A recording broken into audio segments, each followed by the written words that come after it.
창세기 4장 23절부터 26절까지 함께 봉독하겠습니다. 라멕이 아내들에게 이르되 아다와 쓸라여 내 목소리를 들으라. 라멕이 아내들이여 내 말을 들으라. 나의 상처로 말미암아 내가 사람을 죽였고 나의 상함으로 말미암아 소문을 죽였도다. 가인을 위해서는 벌이 7배일진데 라멕을 위해서는 벌이 77배이리이다 했더라. 아담이 다시 자기 아내와 동침하매 그가 아들이와 그의 이름을 셋이라 하였으니 이는 하나님이 내게 가인을 죽인 아벨 대신에 다윗을 주셨다 함이며 셋도 아들을 낳고 그 이름을 에노스라 하였으며 그때 사람들이 비로소 여호와 이름을 불렀더라. 아멘. 아멘. 오늘은 여러 사람의 믿음의 행태에 관한 말씀이 나오고 있습니다. 함께 오늘은 이 믿음의 길이 어떤 것인지 함께 말씀을 나누도록 하죠. 제가 미국에 오자마자 정말 근 1개월도 안 돼 교회 한번 나가지 않았던 사람이, 뭐 가끔은 나갔죠. 1년에 한 번씩 나갔던 사람이 교회에 한국에 등록을 했습니다.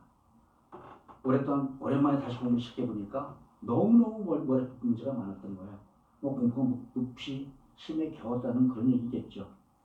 그렇다고 뭐 복음이 전혀 모르는 상태에서 그렇게 교회 다녔다는 말씀은 아니시고요.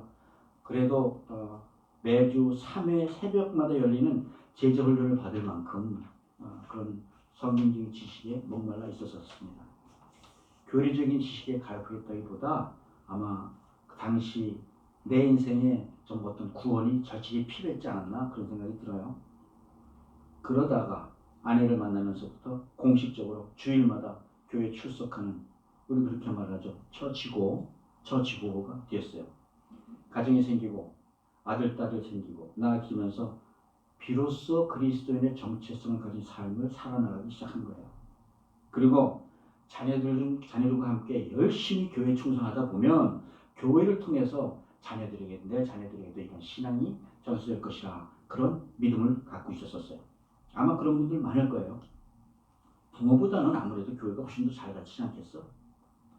근데 시간이 흘러서 자녀들이 사춘기가 되고 나니까 이게 아니구나. 비로소 깨닫게 되더라고요. 아이들의 신앙은 부모의 삶을 통해서 전달되는 거구나.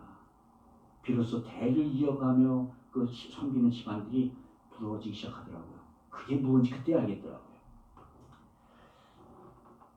이렇게 말씀드리는 것은 사실은 저의 가정도 제 연약함으로 말미암아 제 가정의 신앙 전설을 잘 하지 못했다는 고백과 마찬가지입니다. 그런데 그러다 보니 역설적으로 저희 가정에 한 가지 축복이 들어왔어요. 항상 하나님께 자녀를 위해 기도하는 그런 축복이 들어왔던 겁니다. 그런데 이 아담과 하와의 가정은 적어도 신앙의 전술한 측면에서는 완전히 실패한 거죠.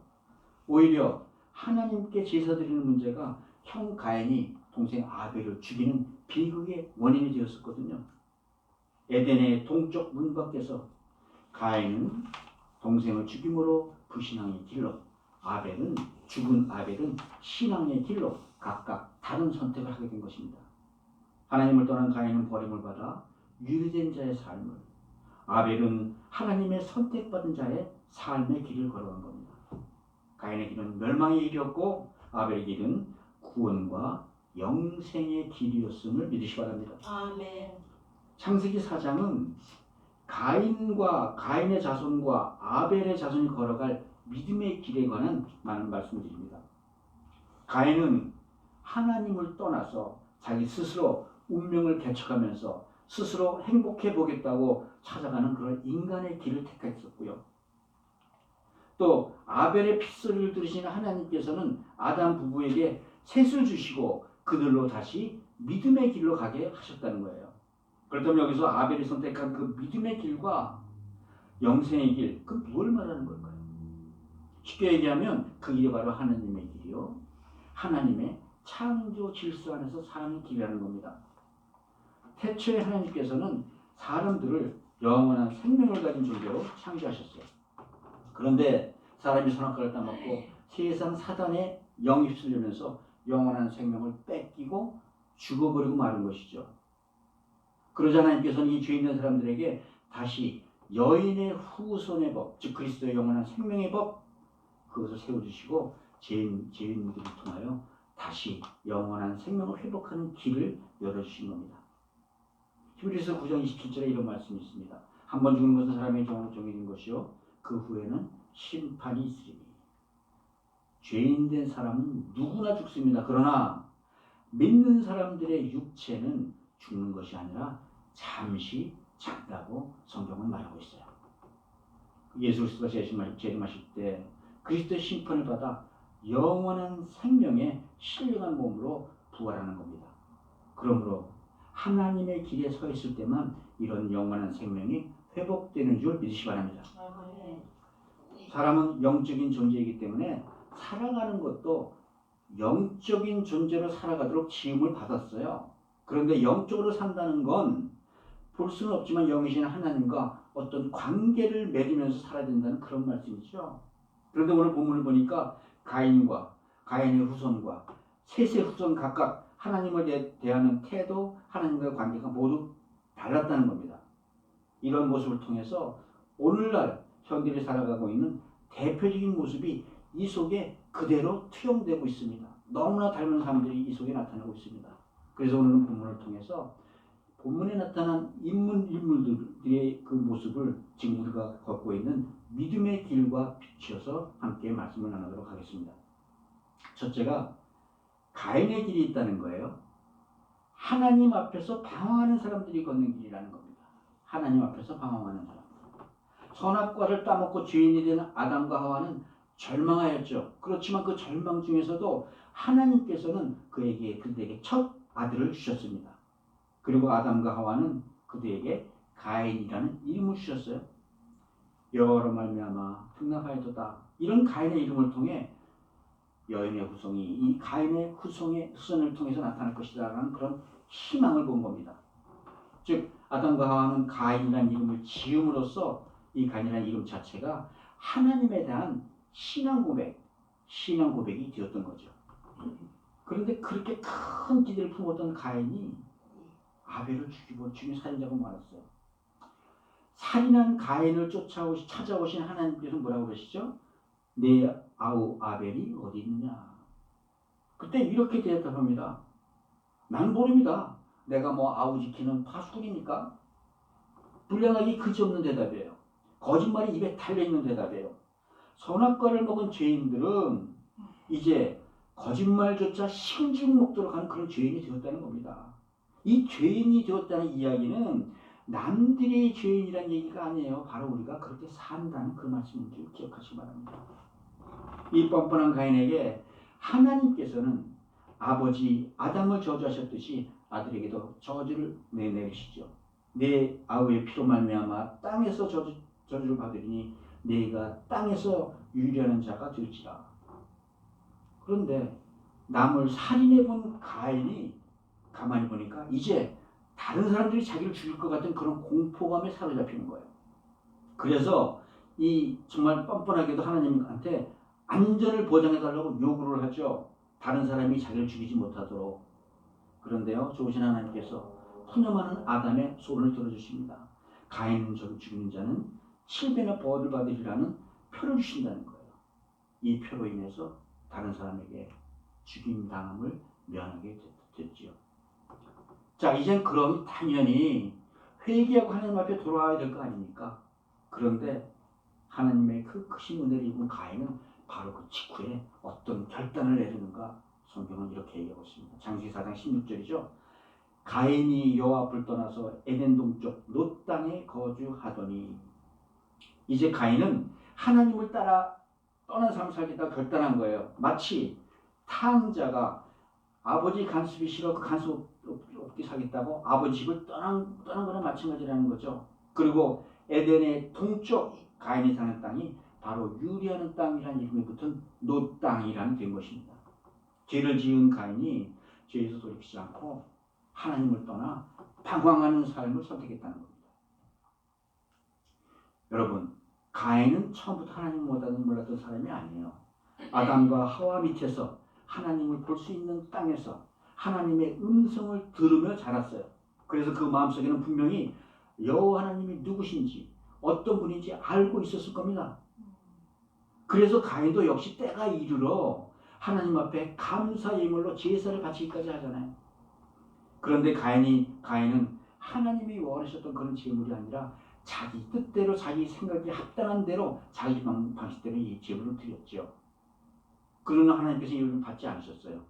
그가 흥분한 겁니다. 자기 욕심, 자기 죄 때문에 분노를 이기지 못하고 괜히 엄한 동생을 돌로 쳐 죽이는 살인죄를 범하게 된 겁니다.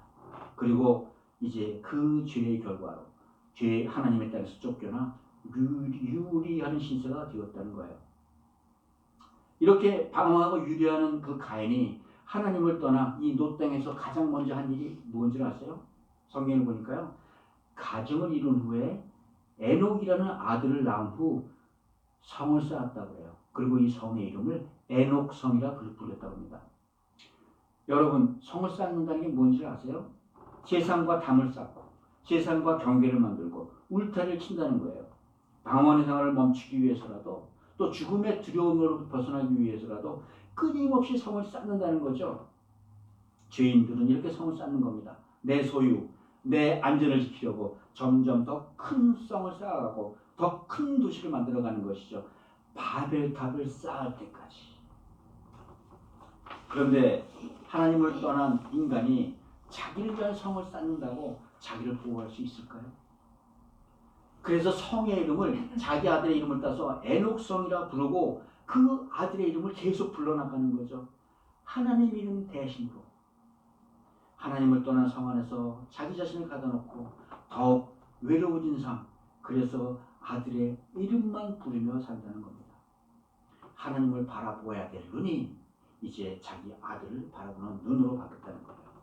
오직 사람의 이름을 불러가면서 두려움과 외로움으로 최후의 삶을 마치는 삶. 이것이 바로 가인의 삶이었어요. 하나님을 떠난 가인은 방황하는 삶을 살다가 이렇게 죽었습니다. 이것이 그 인생의 전부였어요. 성경은 히브리서에 보면 굉장히 무서운 말씀을 하고 있어요. 한 번 빚을 받고 하늘의 은사를 맛보고 성령에 참여한 바 되고 하나님의 선한 말씀과 내 성령을 맛보고도 타락한 자들은 다시 새롭게 하여 회개할 수 없나니 이는 그들이 하나님의 아들을 다시 십자가에 못 박아 드러내 놓고 욕되게 하려 함이라. 하나님을 알았다가 떠난 사람들에는 이제 회개하는 것조차 불가능해졌다는 거예요. 다른 말로 말하면 그들의 인생은 구원의 기회조차 막혔다는 거예요. 물론 하나님께 제대로 예배드리지 못하는 것과 하나님을 떠난 것은 근본적으로 다르지요. 그러나 하나님께 예배드릴 때 제대로 드리지 못하면 곧 이어 죄가 찾아온다는 겁니다.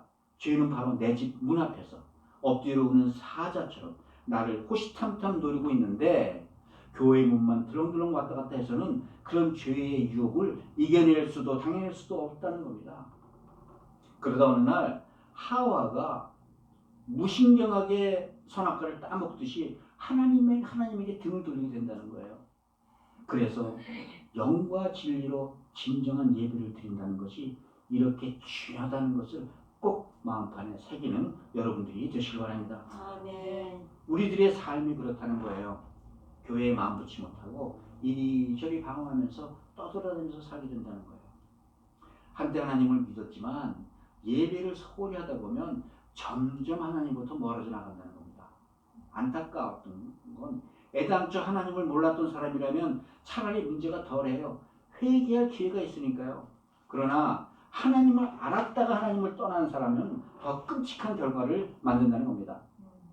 여러분, 우리 그렇게 싫어하는 공산주의자들 칼막스, 김일성, 적그리스도라고 하잖아요. 이 사람들 적그리스도 되지 못해요. 그 사람들 원래 목사 집안 출신 사람들이에요. 또 우리 주위에 몇 대에 걸친 믿음의 집안이라 하면서도 믿음에 실패한 친구들 많이 있지 않습니까? 세상 인류의 역사는 이렇게 하나님을 믿다가 하나님을 떠나간 그런 사람들이 써내려갔다는 겁니다. 여러분, 너무 세상적으로 뛰어나려고 애쓰지 마시기 바라요. 세상적으로 뛰어난다는 것, 그게 바로 세상의 영, 사단의 영이 아니겠습니까? 여러분, 믿음은 있는데 그 믿음이 지속적이지 못하다는 거예요. 믿는 줄 알았는데 세상이 속삭이면 금세 믿음이 흐려져요. 세상에 한 발 푹 담궈 놓는 그런 삶이 있다는 겁니다. 세상에서 방황하지 않고 정착하려고 가족까지 세우고 성을 쌓아나갔는데 계속 사람의 이름을 부르면서 살아야 되는 인생, 그것이 바로 가인의 인생이라는 거예요. 여러분, 이러한 가인의 삶에 있어서 문제점이 무엇이었을까요? 하나님을 알았음에도 불구하고 하나님을 떠나서 끝없이 하나님 없는 삶을 살아왔다는 겁니다. 하나님을 부르며 살 기회도 충분히 많았는데 계속 사람들의 의지하는 인생이었다는 거예요. 자기 자식만이 유일한 안식처가 되어 아들의 이름만 부르는 인생에 불과했다는 겁니다.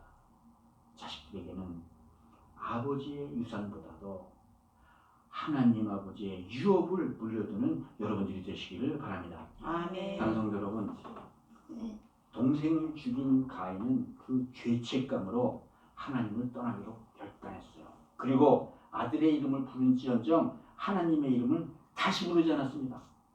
그러나 이 죄책감은 그리스도께서 십자가의 죽으심으로 다 갚였다는 사실을 믿으시기 바랍니다. 아멘. 회개하고 주 앞에 돌아올 때 모든 죄에서부터 해방되는 그리스도의 은혜를 누리는 줄 믿습니다. 아멘. 사람의 이름 대신 주의 이름을 부르며 살아가는 우리 모두가 되시길 우리 주 예수 그리스도의 이름으로 축복드립니다. 아멘.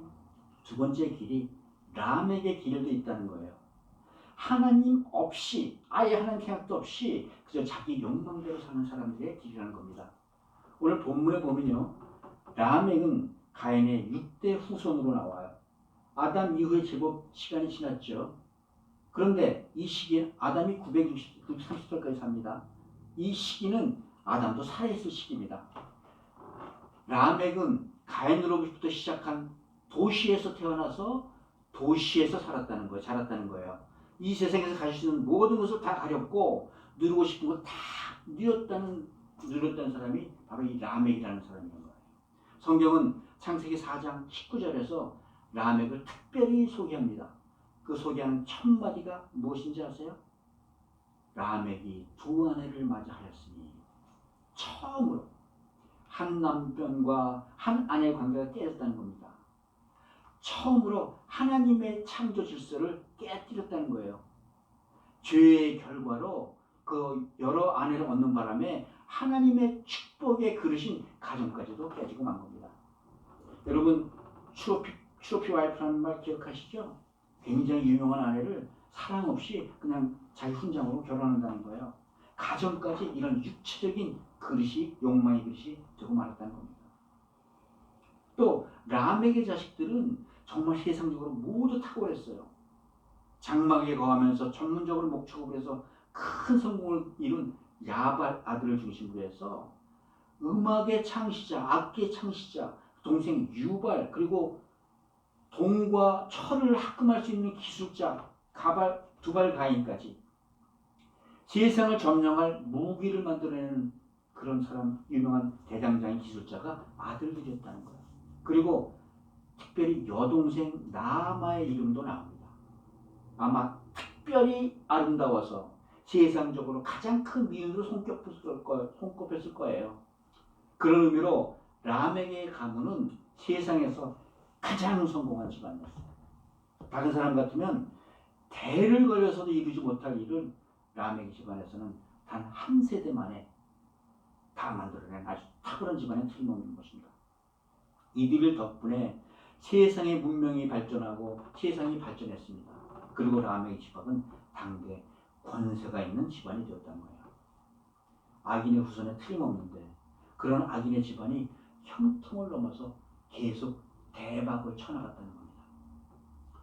얼마 전에 몰수였던 이완용의 땅이 재판을 통해서 그 후손에게 되돌아갔다는 신문기사를 봤습니다.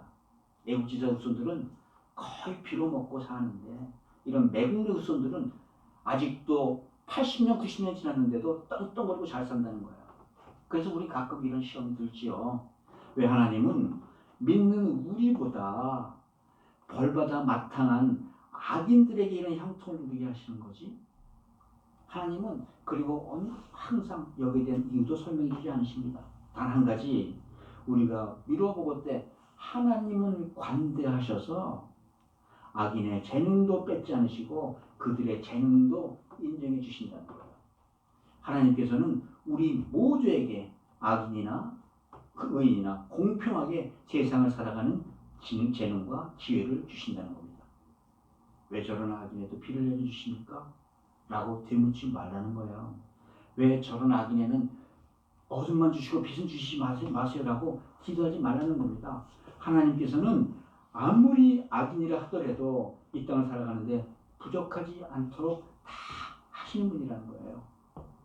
여러분, 죄인까지도 사랑하신 하나님의 섭리로 말미암아 나 같은 죄인도 비와 햇빛을 누리며 산다는 것 기억하시기 바랍니다. 라멕은 보기에 참 강하고 매력 있는 사람이었어요. 그런데 라멕은 자기 마음속 깊은 곳에 숨어있는 자신의 실체에 관해서 시로 한 편 남겨놓습니다. 성경에 등장하는 인류 최초의 시가 바로 라멕이 쓴 시라는 게 정말 너무 아이러니하지 않습니까? 오늘 본문 23절, 24절입니다. 아다와 실라여 내 소리를 들으라. 라멕의 아내들이여 내 말을 들으라. 나의 상처로 말미암아 내가 사람을 죽였고 나의 상함으로 말미암아 소년을 죽였도다. 가인을 위해서는 벌이 7배일진데 라멕 나를 위해서는 벌이 77배이리라. 죄인된 인간의 내면을 가장 진솔하게 고백한 이 시의 주제가 뭔 것 같아요? 그것이 바로 살인과 교만이라는 겁니다. 가인은 아벨 한 사람을 죽였지만 5대가 후른 라멕은 수십 명, 심지어 소년까지 죽였어요. 그리고 가인의 죄와 자기 자신의 죄를 비교하면서 자신의 우월함까지 노래합니다. 또 자기가 저지른 살인도 합리화시켜요. 자기를 해치려 해서 내가 먼저 죽였다는 거예요. 한 명을 죽인 가인의 벌은 7배지만 자기의 벌은 77배라고 자랑하는 겁니다. 그래서 이제는 아무도 나를 건들지 마라. 날 건드리면 다 죽여버리고 말 거야. 살의와 교만으로 가득한 시를 썼어요. 여러분, 우리 이런 기사 봤던 거 기억하세요? 흉악한 살인범이 자기 자신의 걸린 현상금이 너무 작자 자존심이 상한 거예요.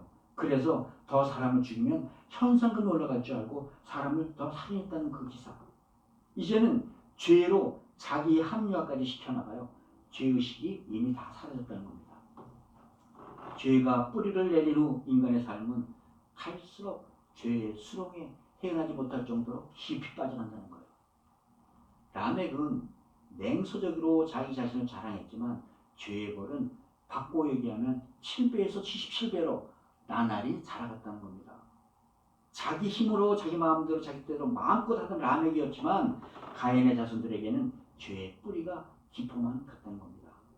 마치 아담과 하와의 불순종의 죄가 사람의 형질의 유전이 됐듯이 살인, 분노, 간음, 질투 이런 죄의 충동들이 그의 가슴 안에 뿌리 깊이 박혀 자라나갔다는 겁니다. 그러나 하나님께서는 이런 라멕의 끝이 어떻게 되는지 이미 가인을 통하여 말씀해 주셨죠. 죄의 싹은 사망이라. 내가 죄를 다스리지 않으면 너는 흙이니 흙으로 돌아갈지니라. 라멕의 이야기가 쭉 성경에 나왔습니다. 그런데 이 라멕의 이야기에 한 가지 특징이 있어요.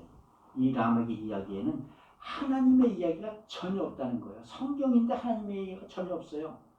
잘못된 제사라도 드렸던 가인은 그래도 하나님과 어떤 관계가 있었기 때문에 고뇌했다는 거잖아요. 그런데 라멕 시대에 이르러서는 이미 에덴 동산은 완전히 사라졌습니다. 죄악으로 뒤덮인 세상에서 이미 죄는 무감각해졌어요. 사단의 세상이 되었다는 겁니다. 여러분, 하나님의 존재가 완전히 잊혀진 이런 세상 상상이나 해보셨어요? 그런데요, 오늘 우리가 이런 세상에 살고 있다는 겁니다. 1960년대만 해도 미국 학교에서는 기도도 하고 십계명도 가르쳤어요. 그런데 요새는 학교 게시판에 십계명을 붙여놨다고 온 나라가 이 기사를 뒤덮이지는 그런 세상이 됐어요.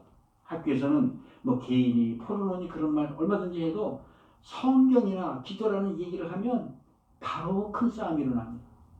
미국은 어디서든지 공공의 장소에서 하나님의 이름을 부르면 법원 코트에서 소환장이 바로 나가 들어와요. 미국이 청교도가 세운 나라라고 교과서에 헤어져 있습니다. 그런데 지금 사람들은 하나님을 잃어버리고 살아요. God, we trust라는 문구가 새겨진 이 땅에 이제는 하나님이 발붙이신 것을 찾으시 못한다는 겁니다. 여러분들 자녀나 여러분들 이웃 중에 하나님의 이름을 모르는 사람은 없습니까? 여러분들 주위엔 죄를 양식으로 삼아가는 살아가는 사람들은 보이지 않습니까? 하나님을 잃어버려 이 세상의 죄가 관영하면 그 결과는 무엇인지 알고 계십니까? 오직 여러분과 여러분의 가정만이 다시 이 세상을 구원할 수 있다는 사실을 믿으시기 바랍니다. 사랑하는 성도 여러분, 라멕에게 죄책감은 오히려 훈장이었어요. 그러나 하나님을 잃어버리면 곧 그 이후에 무서운 세상이 옵니다. 가인 다음에 라멕이 왔고 라멕 다음에 노아의 홍수가 찾아오는 거예요. 죄가 만연한 라멕 세상이지만 그래도 그리스도 십자가의 은혜는 항상 우리 곁에 있는 줄 믿으시기 바랍니다. 아멘. 욕심과 분노가 아니라 하나님의 은혜에 기대어 살아가는 우리 모두가 되시기를 주님의 이름으로 축복드립니다. 아멘. 마지막 길이 에노스의 길이라는 겁니다. 날마다 하나님의 이름을 부르면서 사는 사람들이 걷는 길. 아멘. 오늘 본문 26절에 보니까요. 셋의 아들 에노스라는 이름이 나와요. 여기서 셋이라는 이름의 원어적 의미는 보상하다, 대신하다라는 뜻입니다. 아벨 이름 기억하세요? 헛되다. 이름으로 밀어볼 때 하나님께서는 죽은 아벨을 대신하여 아담과 하와에게 보상으로 셋을 주셨다는 의미가 되겠죠. 네, 하나님께서는 아벨의 핏소리를 외면하지 않으시고 그들 부부에게 다른 씨를 있게 하신 거예요. 아벨의 몸은 흙으로 돌아갔지만 성경에는 그가 죽었다는 표현은 없습니다. 하나님께서 받으셨다는 표현이 나와요. 이를 성경 히브리서에서 그는 죽었으나 그 믿음으로써 지금도 말하니라 라고 기록하고 있습니다. 그런데 그 대신 받은 세대 인생은 평범했던 것 같아요. 아벨을 대신한 것 이외에는 특별한 기록이 없습니다. 제사를 더 열심히 드렸다는 기록도 없고 하나님을 더욱더 친하게 서겠다는 기록도 없어요. 그런 기록이 아예 없어요. 그러다가 그가 아들 에노스를 낳으며 하나님의 이름을 불렀다는 기록이 등장합니다. 갑자기 왜 셋이 하나님의 이름을 부르기 시작했을까요? 그 이유는 에노스라는 이름에서 우리가 찾아볼 수 있어요. 에노스의 의미가 죽을 정도로 약하다는 거예요. 치명적으로 약한 아이라는 거예요. 셋이 에노스를 낳고 보니까 이 아이가 곧 죽을 것만 같은 그런 연약한 아이였다는 거예요. 이때부터 모든 가족이 죽을 것만 같아 보이는 에노스를 위하여 그를 살리기 위하여 기도하기 시작했다는 겁니다. 연약한 존재로 인해 다시 창조주 하나님 앞으로 나아가기 시작한 거죠. 우리 모두 우리 곁에 연약한 존재들이 있을 줄 믿습니다. 우리 역시 이 연약한 존재들을 위하여 하나님의 이름을 부르며 하나님의 앞으로 나가될 줄 믿습니다. 아까도 말씀드렸지만 하나님께서는 우리를 왜 강한 존재로 세워주지 않으셨을까요? 왜 세상에서 핍박받고 환난과 고통으로 힘들어하는 그런 약한 존재들로 우리를 만드셨을까요? 하나님께서는 우리의 연약함을 통해 일하시고 계신다는 사실을 믿으시기 바랍니다. 아멘. 하나님께서는 하나님의 이름을 애타게 부르는 그런 연약한 존재들을 기뻐 받으신다는 사실을 믿으시기 바랍니다. 아멘. 출애굽기 2장 23절 이하에 보면요. 애굽에서 노예살이하던 이스라엘 백성이 하나님의 이름을 부르기 시작해요. 하나님 더 이상은 노예살이를 못하겠어요. 곧 죽을 것만 같아요. 살려주세요. 하나님께서 그들의 탄식 소리를 들으셨다는 거예요. 그리고 출애굽의 역사는 시작됩니다. 그때 하나님이 누구를 지도자로 부르셨어요? 능력 있는 모세가 아니었다는 거예요. 능력 있는 모세는 사람을 때려 죽이던 그런 살인자에 불과했었지요. 이제 힘 빠지고 처가살이하고 있는 80 먹은 모세를 부르신 거예요. 하나님의 부르심에 모세는 이렇게 대답합니다. 제가 뭐라고 그들한테 제가 가서 뭐라고 그럽니까? 나는 아무것도 못합니다 라고 고백할 때 하나님께서 그를 이스라엘의 지도자로 세워주십니다. 아멘.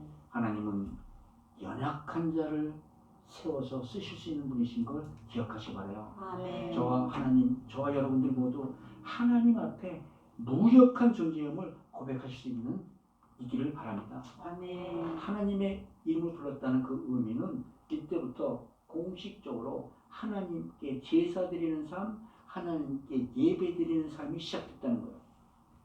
거슬러 올라가 보면 아벨의 죽음은 믿음의 제사를 드리는데 큰 걸림돌이 되었어요. 피를 흘리며 죄를 고백하던 이 믿음의 제사로 말미암아 가인이 분노해서 그 손에 아벨이 죽게 됐잖아요. 당시 셋의 가문은 분명히 가인 가문의 번영과 살인과 성공에 대해서 잘 알고 있었을 것입니다. 또 라멕 가문의 소문이 그들이 하나님께 드리는 제사에 가장 큰 휘방kan이 될지도 모른다는 그런 위협도 느꼈을 겁니다. 언제 또 다른 가인이 나와 제사 드리고 있는 자기들 향해 살인 저질지 모르기 때문에 아마 이 피해 제사는 그렇게 쉽게 들 수가 없었을 것입니다. 그런데요, 에노스가 너무나 많이 아파. 하나님께 계속 제사를 통해서 하나님께 나아가 기도를 해야지만 나을 수가 있어. 그래서 셋과 에노스 가문은 하나님의 이름을 부르는 걸 중단하지 못했다는 겁니다. 그러므로 이 에노스의 후손은 자기가 얼마나 치명적으로 약한 존재인지를 아는 사람들이에요. 세상적으로 추앙받고 힘있는 영혼들은 하나님의 이름을 부르지 않습니다. 자기 스스로 이 생을 다스릴 권세와 능력이 있잖아요. 그러므로 그런 악의 족보에서는 세상을 구원하실 여인의 후손이 나타나지 않겠지요. 여인의 후손은 이 세상에서 멸시받고 연약하고 소외된 자의 족보를 타고 오실 겁니다. 그러므로 여인의 후손 되신 예수님께서는 이 세상에서 연약한 존재로 오셨다는 걸 믿으시기 바랍니다. 아멘. 하나님의 아들이 가장 무기력한 존재로 마국간의 말 구유에서 태어나셨어요. 그리고 모든 사람들이 보는 가운데 십자가에서 못 박혀 무기력하게 죽으셨어요. 세상 모든 죄와 수치를 감당하시려고 십자가 위에서 벌거벗긴 채로 못 박혀 죽으셨다는 거예요. 그러나 하나님께서는 그 이름을 모든 이름에 뛰어난 이름으로 세워주셨다는 걸 아멘. 기억하시기 바랍니다. 아멘. 그 보혈의 공로로 말미암아 오늘 우리가 그가 주시는 평강과 기쁨을 누리는 줄 믿으시기 바랍니다. 아멘. 자신의 연약함을 알아야 비로소 자신의 믿음의 반열에 들어가는 믿음의 후손이 된다는 사실을 기억하시기 바랍니다. 아멘. 그래서 우리가 연약하게 예수님의 족보에 속하게 된 거예요. 예수님은 가인이나 라멕의 족보를 타고 오시지 않으셨어요. 하나님의 이름을 부르는 에노스의 족보를 타고 이 땅에 오신 분이라는 겁니다. 누가복음 4장에 보면요, 예수님의 족보가 쭉 나와요. 그 중에 마지막 부분 37절 38절 제가 읽어드릴게요. 그 위는 무드셀라요, 그 위는 에녹이요, 그 위는 야렛이요, 그 위는 마할렐이요, 그 위는 가이난이요, 그 위는 에노스요, 그 위는 셋이요, 그 위는 아담이요, 그 위는 하나님이시라. 아멘.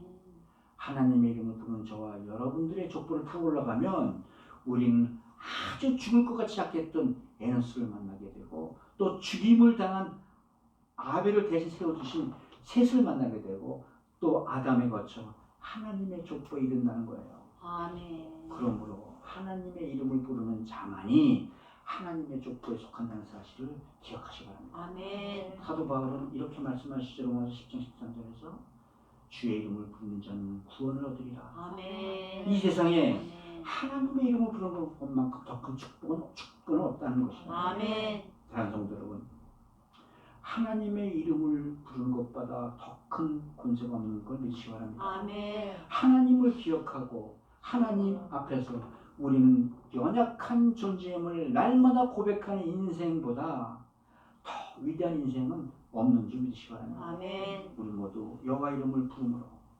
하나님의 백성이 되는 은혜 누리시기를 주 이름으로 축복드립니다. 아멘. 말씀을 맺죠. 아이폰, 애플 누가 기억하세요? 스티브 잡스. 분명히 그는 우리 시대에 뛰어난 영웅 중에 한 명이었을 겁니다. 근데 그의 인생에서 하나님은 잠시 스쳐 지나가는 존재에 불과했어요. 그의 양부모가 독실한 루터교 신도였다고 해요. 아마 어렸을 때 그는 양부모를 따라 교회에 다녔을 것입니다. 그러다가 대학 들어가면서 그는 영원히 하나님을 떠납니다.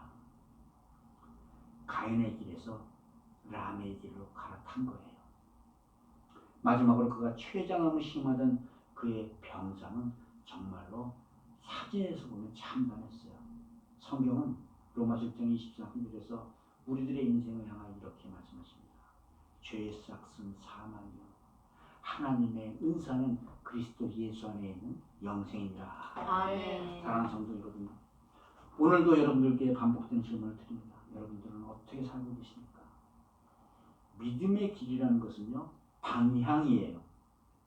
에덴으로 향해 갈지 아니면 에덴의 동쪽으로 향해 갈지 어느 쪽으로 향해 걸어갈 것인가. 하나님 앞에서 방황하는 삶을 살지 마시기 바랍니다. 그것이 바로 불신앙의 삶이에요. 하나님이 없는 삶을 살지 마시기 바랍니다. 그것은 바로 죽음과 동거하는 어리석은 삶입니다. 오직 날마다 하나님의 이름을 부르는 삶을 사시기 바랍니다. 아멘. 그 일만이 온전히 승리하는 길이요 영혼의 평강이 보장되는 길인 줄 믿으시기 바랍니다. 아멘. 우리 모두 에덴을 향하여 매일매일 하나님의 이름을 부르는 복된 성도들 다 되시기를 주 예수 그리스도 이름으로 축복드립니다.